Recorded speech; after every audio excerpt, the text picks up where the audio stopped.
ఇప్పుడు ఎక్కడ చూసినా ఐబొమ్మ ఐబొమ్మ ఐబొమ్మ ఐబొమ్మ నిర్వాహకుడు ఇమ్మడి రవిని అరెస్ట్ చేశారు. అయితే ఇమ్మడి రవి అరెస్టుపై ప్రజలు ఏమని అనుకుంటున్నారు, వారి అభిప్రాయాలు తెలుసుకునే ప్రయత్నం చేద్దాం. ఇక్కడ మనతోటి ఒకరున్నారు, వారిని అడిగి తెలుసుకుందాం. సార్, మీరు ఐబొమ్మలో మూవీస్ చూస్తూ ఉంటారా? ఇప్పుడు చూడలేదండి. ఒక టైంలో చూసేవాడిని, ఇప్పుడు ఈ మధ్య చూడలేదు. ఇప్పుడు ఈ ఐబొమ్మ నిర్వాహకుడు ఇమ్మడి రవిని అరెస్ట్ చేశారు కదా, దానిపైన మీ అభిప్రాయం ఏంటి? అతను అరెస్ట్ చేయడం 100% కరెక్టేనండి. ఎందుకంటే అది ఫస్ట్ థింగ్ ఏంటంటే ఇలాంటివి ఎంకరేజ్ చేయకూడదు. మనం గవర్నమెంట్ ఒక టికెట్ ప్రైజ్ పెట్టి గవర్నమెంటు లేకపోతే మూవీ పెద్దలు ఎవరైతే ఉన్నారో, సినిమా సంబంధించిన ఇండస్ట్రీ పెద్దలు ఎవరైతే ఉన్నారో వాళ్ళు రిప్రజెంటేటివ్ ఇచ్చి ఇంత ప్రైజ్ ఉండాలి, ఇంత గిట్టుబాటు అయిద్దని వాళ్ళు పెడితే గవర్నమెంట్ కూడా దానికి తగ్గట్టు పెట్టింది.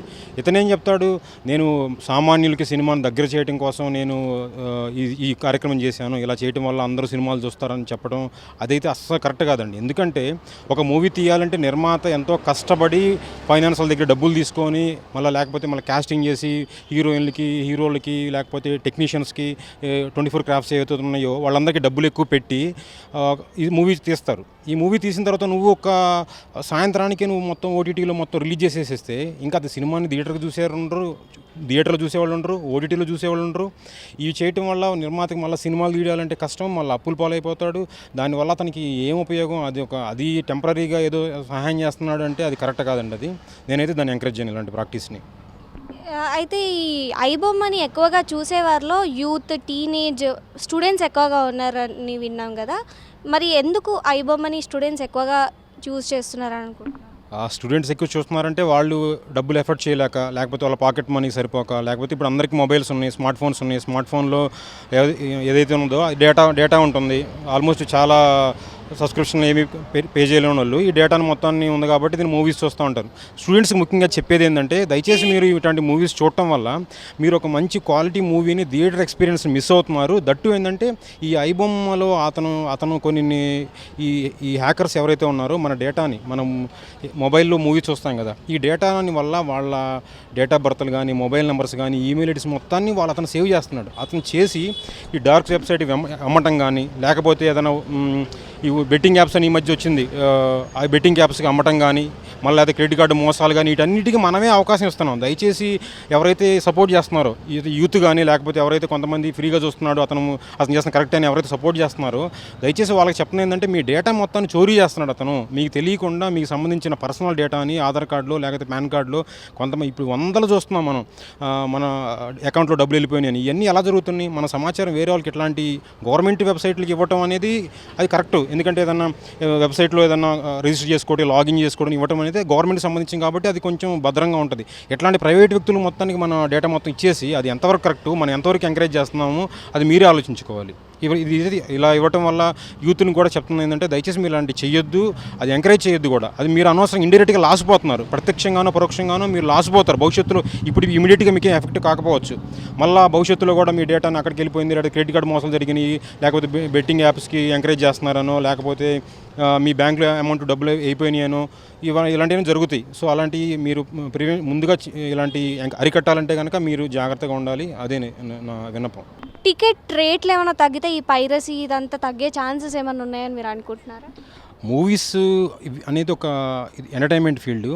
తగ్గించడం అంటే ఇప్పుడు నిర్మాతకు కానీ లేకపోతే వాళ్ళందరూ ఎగ్జిబిటర్స్ ఇవన్నీ క్యాలిక్యులేట్ చేసుకొని ఇంత అమౌంట్ అయితే టికెట్ రేట్ బాగుంటుందని చెప్పేసి వాళ్ళు రిప్రజెంట్ ఇచ్చారు, గవర్నమెంట్ యాక్సెప్ట్ చేసింది. దానిని మనం మూవీస్ తగ్గిస్తే పైరసీ తగ్గిద్దని చెప్పడం అనేది అయితే నేను భావించట్లేదు. ఎందుకంటే ఆ మూవీస్ తక్కువ రేట్లు ఉన్నప్పుడు కూడా పైరసీ జరిగింది. ఇప్పుడు ఐబొమ్మ వచ్చింది, అంతకుముందు కూడా నాకు తెలిసి ఇంకా కొన్ని వెబ్సైట్లలో ఇచ్చారు, మొబైల్తో షూట్ చేశారు, లేకపోతే కెమెరాలు దొంగతనం పెట్టి చూశారు. అప్పుడు ఇంకా తక్కువ ఉన్నాయి కదా, అప్పుడు కూడా ఎందుకు జరిగింది?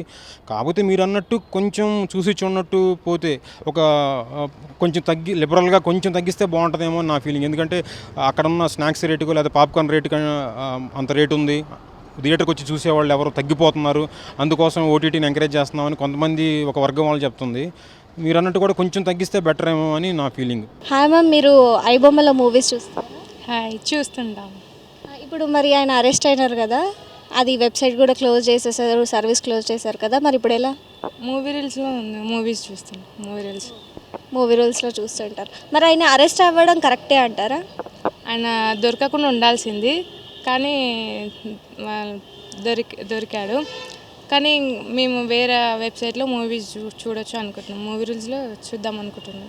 ప్రజలు ఎక్కువగా ఐబొమ్మకి ఇప్పుడు చూస్తూ ఉన్నారు కదా, మరి టీఎఫ్ఐ వాళ్ళు కానీ ఎవరైనా ప్రజల్ని మళ్ళీ థియేటర్స్ వైపు లాగాలంటే ఏం చేయాలి? First thing is ticket price తగ్గించాలి. అండ్ ఆల్సో ఏమంటారు, ఇంటర్వెల్లో ఆ స్నాక్స్ ప్రైస్ కూడా తగ్గించాలి. బయట పాప్కార్న్ కొంటే 20 రూపీస్, అక్కడైతే 200. మళ్ళీ బయట ఫుడ్ నాట్ అలౌడ్ అక్కడికి.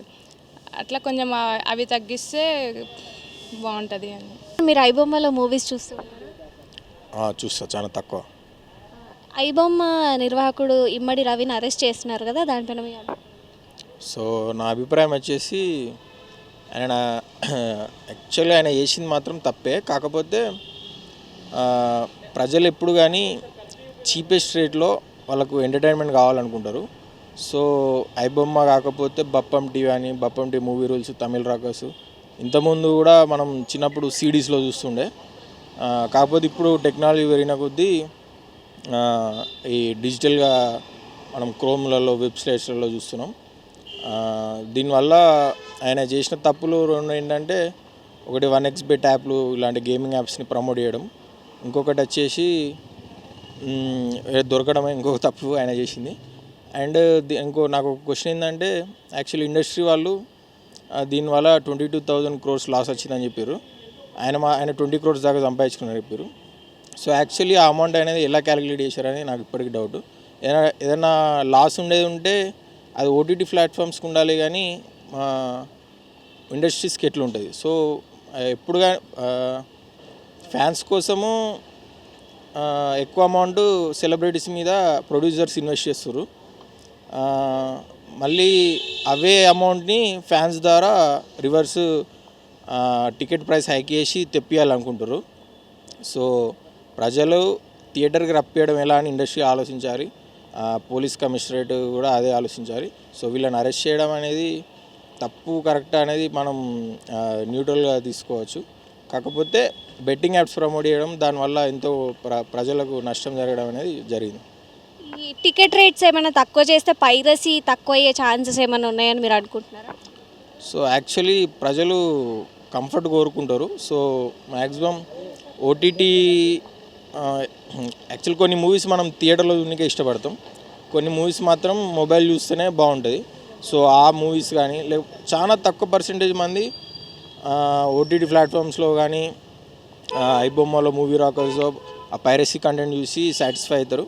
మోస్ట్ ఆఫ్ ద ఎవరైతే సినీ ఫైల్స్ ఉంటారో వాళ్ళందరూ థియేటర్స్కి వెళ్ళి చూడాలనుకుంటారు. ఓటీటీ సబ్స్క్రిప్షన్స్ ప్లాన్స్ ఏమైనా తక్కువ చేస్తే ఇట్లాంటి ఇంకా మిగతా వాళ్ళు ఇలా వెబ్సైట్ స్టార్ట్ చేయకుండా ఉంటారని మీరు ఏమైనా అనుకుంటున్నారా?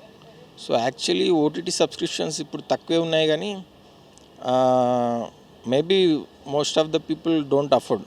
సో అందుకని వాళ్ళు తక్కువ చేస్తే ఛాన్సెస్ ఉంది. మరి రవిని అరెస్ట్ చేశారు కదా సార్, అయితే ఆయనకి ఎలాంటి శిక్షలు పడే ఛాన్సెస్ ఉన్నాయని మీరు అనుకుంటున్నారు? నాకున్న నాలెడ్జ్ ప్రకారం అతను పేరు మార్చేసి, పాస్పోర్ట్ సైజు, ఐడెంటిటీ మొత్తం మార్చేసి వేరే కంట్రీలో మైగ్రేట్ అయిపోయి అక్కడ ఉంటున్నట్టు తెలిసింది.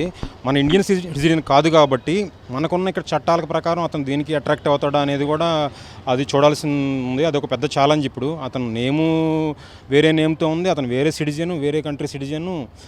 ఇది చూడాలి. ఏంటంటే ఇప్పుడు ఐటీ యాక్ట్ ఉంది, ఇప్పుడు information technology act, piracy act, ఇంకేదో 2-3 సెక్షన్లు యాడ్ అయ్యేలాగా ఉన్నాయి.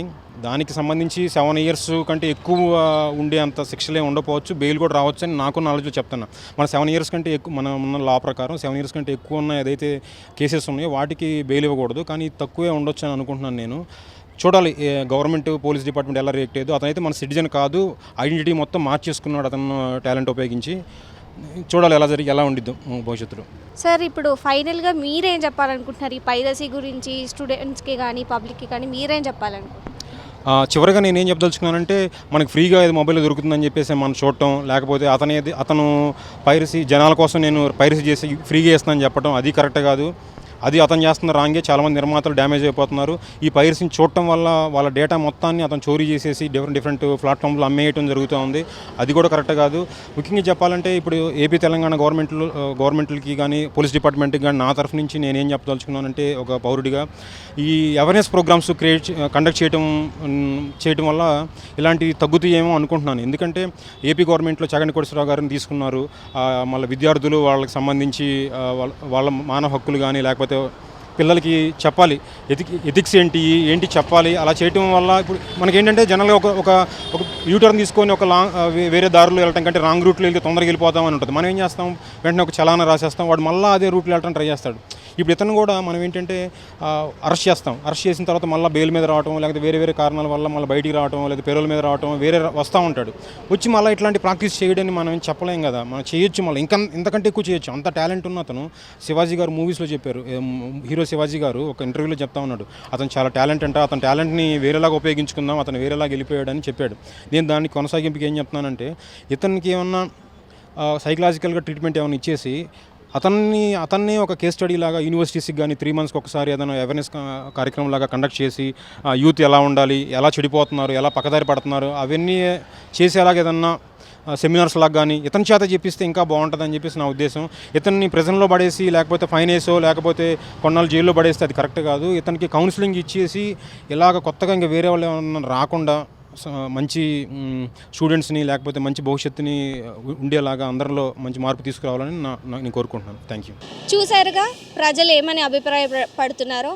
కొందరు ఆయనను అరెస్ట్ చేయడమే మంచిది అంటే, కొందరు ఆయనను అరెస్ట్ చేయకపోవడమే మంచిది అని అంటున్నారు.